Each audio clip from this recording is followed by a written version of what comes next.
Terima kasih ya sudah datang hari ini. Hari ini kita ada agenda penting loh, yaitu kita evaluasi sistem informasi manajemen dan pengaktifan organisasi.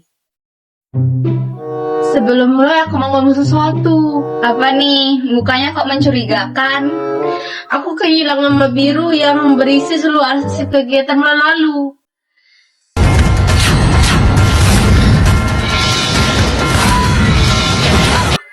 Lia, itu arsip penting. Kita bahkan belum sempat mengunggahnya semua ke SIM.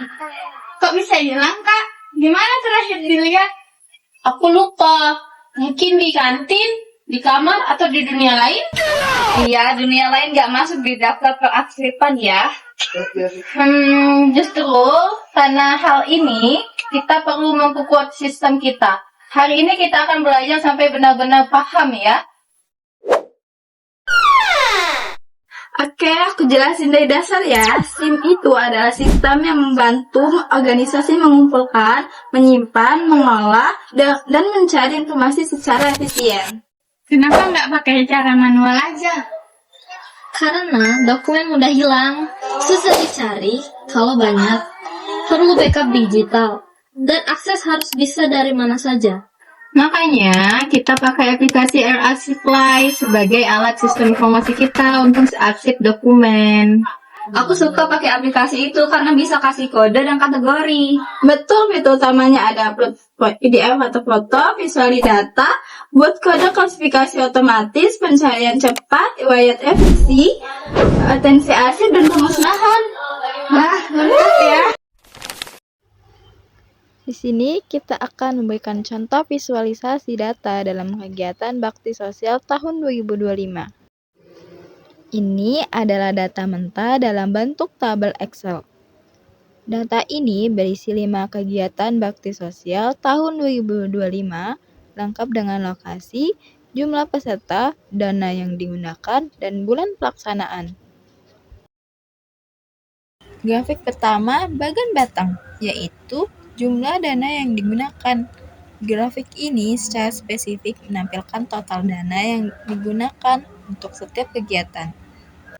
Dengan melihat panjang batang, kita bisa langsung tahu bahwa kegiatan penanggalangan dana menggunakan dana paling besar, mencapai 15 juta. Sementara itu, edukasi anak dan pembersihan lingkungan menggunakan dana yang paling kecil.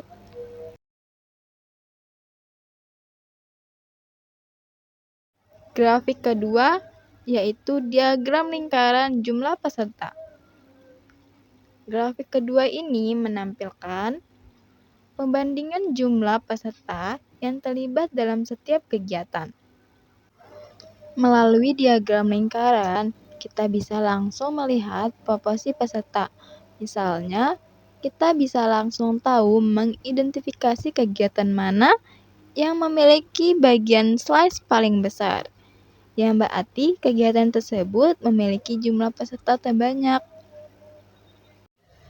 Nah, dengan memvisualisasikan data dapat mempermudah kita dalam mencari data dan memahami informasi secara cepat dibandingkan jika kita hanya melihat data mentah. Kita tidak perlu lagi menghitung atau membandingkan angka-angka di tabel karena informasi tersebut tersaji secara visual dan intuitif. Oke, kita praktik ya. Misal ada dokumen saat keluar bakti sosial tahun 2025. Pertama, kita bisa foto atau scan dokumennya.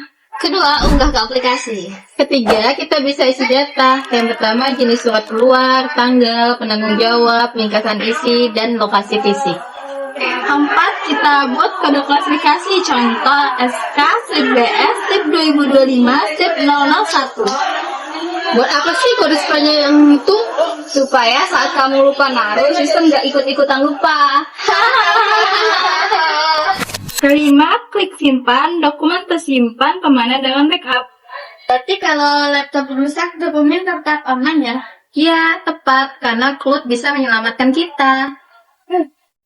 Teman-teman, ada masalah. Apalagi? Beberapa dokumen digital ternyata tidak lengkap. 3 laporan kegiatan belum terunggah. Gimana sih itu laporan besar semua? Aku punya catatan manualnya, tapi lumayan banyak dan rumit. Terus gimana dong? Kita harus rekonstruksi dokumen baru, gabungkan data manual dengan informasi yang masih ada. Oke, kita akan kerja kelompok ya. Yang pertama itu ada tugasnya Arin, cek file digital yang masih utuh. Yang kedua, tugasnya Nai, buka catatan manual. Ketiga, untuk Dwi itu cek data keuangan digital ya. Untuk Maya, bantu input aja dan jangan hilangin apapun itu. Siap. Aku diem aja deh biar aman. Oke, ini dokumennya sudah lengkap. Ini tinggal upload semua ke SIM ya. Proses unggahnya udah selesai. Sekarang aman kan? Sangat aman, kecuali kalau SIM-nya juga hilang. Bisa hilang juga. Dia, itu sistem digital, bukan sendal. Tapi tetap guys, kita harus cari map biru itu aksi fisik.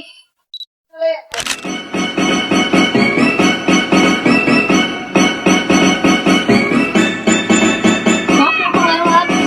Kamu lihat map biru, Cing?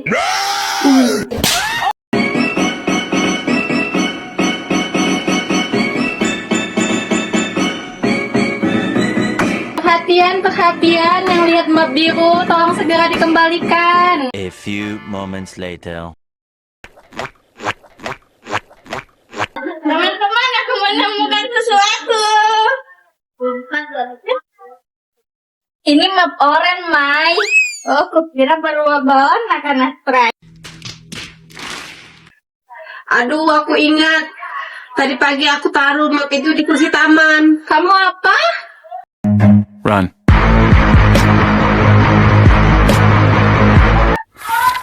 Ini dia, untuk belum rusak. Dia kamu hampir membuat dunia pengasipan runtuh. Maaf, aku kena kena arsip. Ngomong-ngomong, gimana cara pemusnahan arsip yang benar? Nah, tahapannya pertama itu identifikasi dokumentasi yang habis, kedua penilaian arsip yang masih berguna, ketiga pembuatan berita acara pemusnahan, yang keempat persetujuan pimpinan, yang kelima pemusnahan fisik seperti dibakar, yang terakhir itu penghapusan digital permanen.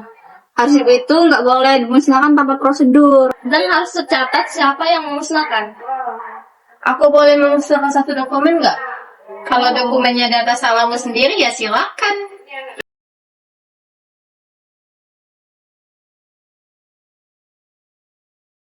Hari ini kita belajar banyak ya. Sistem juga bukan hanya sekedar menjadi tempat simpan file, tetapi menjadi tempat penyelamat bagi organisasi kita juga. Kearsipan yang rapi membuat pekerjaan kita jelas dan mudah. Teknologi membantu, tapi kita tetap harus disiplin. Kalau dicatat dengan benar, informasi tidak akan hilang. Aku merasa dapat ilmu baru hari ini. Dan aku belajar tidak memegang arsip lagi tanpa pengawasan. Oke, rapat hari ini udah selesai ya.